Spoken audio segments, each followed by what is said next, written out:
So this is yucata. I don't know how you pronounce that. But this is another board game website that you can play on. The nice thing about this one is that it's completely free.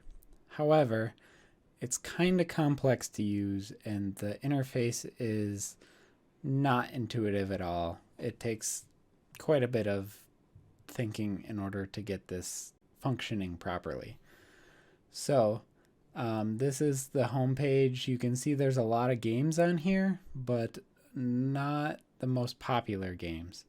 But if any of these do catch your eye, this is a free game site. So if you can't find anything on any of the other gaming apps, this might be one to take a look at.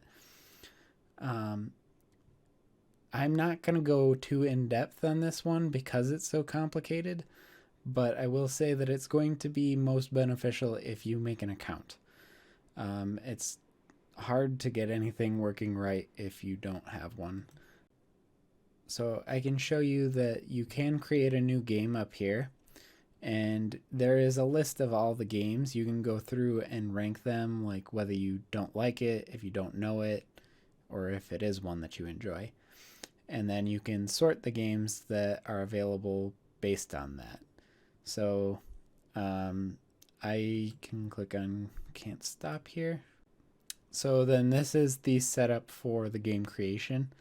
I don't exactly know what this true skill stuff is. I haven't played with this enough to know that. This is designed so that it can be played either turn-based or real-time. So they kind of just have you specify how you want to play it down here. And then the reason I said you really need an account for this one is because you have to invite buddies for it. I guess you could just do a public invitation, but for this convention, you're presumably going to be playing with specific people, so you don't just want a public invite, you want to personally invite them, which then switches to this, and you have to have that person on your buddy list in order to add them to the game. And then once you do that, it goes into another interface, which I can't show you without actually playing a game.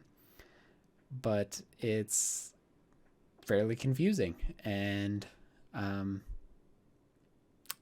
don't have a lot of advice for trying to figure that out. I would just say that they highlight the parts that you're supposed to be clicking on next, and there is information in a gray bar at the bottom. So pay attention to that if you're trying to use this one.